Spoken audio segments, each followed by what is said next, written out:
From NBC News, this is Today with Savannah Guthrie and Hoda Kotb. Powerful new interview with the family of the young boy seriously injured in last summer's mass shooting at a 4th of July parade in Illinois. They are speaking out for the very first time to Tom Llamas. He's going to share their conversation right after this. We are back 7:39 with an update on a shooting that made national headlines last summer. A gunman opened fire at the 4th of July parade in Highland Park, Illinois. The youngest victim, just 8 years old, Cooper Roberts, who was left paralyzed. NBC's senior national correspondent Tom Llamas sat down with Cooper and his mother. This is just a powerful conversation and story, Tom. It really was. Good morning, guys. You're about to meet a family that say they were probably a lot like your family, at home watching the news as spectators, until they were thrust into something far too many Americans are going through these days. They are speaking out for the first time because they want to make sure these events are not forgotten, because it changed their son, their family, and they hope it changes the country. You still have shrapnel in your leg. A lot. Do you feel that every day? I do. Yep. Mom Keely Roberts has scars she's not afraid to show, but it's the ones you can't see that hurt the most. I think about the family that went to the parade that day, and that family's gone. Last July 4th, the Roberts family set out for their hometown parade in Highland Park, just outside of Chicago. But as families lined the street that morning, a gunman using an AR-15 style rifle started firing, killing 7 and injuring dozens, including Keely and also her son Cooper, just 8 years old. It was very clear in my mind at that time that Cooper was very likely not going to survive. A bullet hit Cooper in the back, severing his spine. His mother says with the help of incredible doctors, Cooper somehow pulled through, paralyzed, but alive. Everything changes from, as a family with little kids, from something as simple as where juice boxes have to go in the refrigerator, right? How do you get them up the stairs? Right, how do we get them up the stairs? We don't have an accessible home that way right now. But Keely says though her son's body changed, he did not.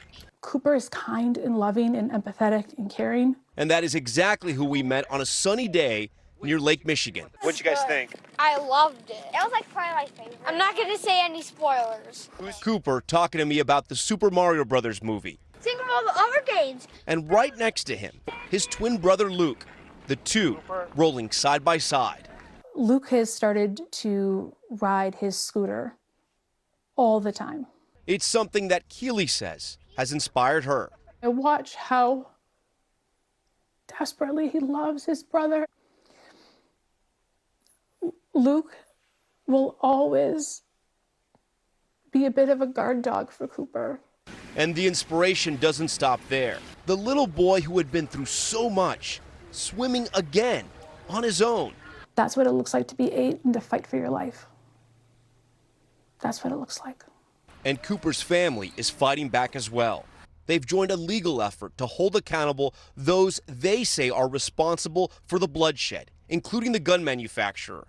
Their attorney believes the company and others are liable. Can you promise them justice? Well, what we have promised them is accountability. And what we have promised them is that we will do everything in our power to ensure that there is some form of justice. It's just a part of the Roberts family fight, seeking justice, but also a miracle, hoping science finds a way for Cooper to walk again. I push my chips all in on that little boy. I believe in him.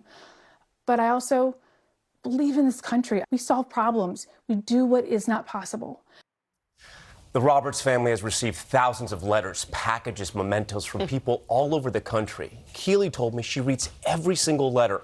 A lot of them are from parents who have suffered some type of trauma, but she says it has helped her and it has been transformational to connect with all these moms and dads. And guys, one more note. So when we walked into the interview, there were a couple of people we were meeting there, and there was a woman there, and I asked who she was, and she's a rabbi. And so I asked, in the interview, which is very understandable, a lot of times we do these stories and people who've experienced this trauma, they have a tough time with their faith. They struggle. So I asked Keely, I said, where are you with God and your faith? And she says, I still believe in God. She goes, God didn't do this, a person did this. Their faith has helped them. It's part of the thing that's helped them, and they still remain faithful. And they say all the support from the country and from strangers, it has really transformed their lives. Watching that little boy and watching him in the pool and watching him with his brother. Incredible. Boy, you know what's funny? There's so many shootings that happen. Yep. And for you to spotlight this little boy was something I think we needed. I think people forget from one day to the next. Yeah. And it just shows the impact it's going to have on a family that survived this. Yeah, and she wasn't exaggerating. This little boy, Cooper, he has so much joy. It jumps out at you. It's just, we had to show the story so people don't forget. Yeah. Amen to that, Tom. That's good. Thank you, Tom. Thank you for introducing us to Cooper.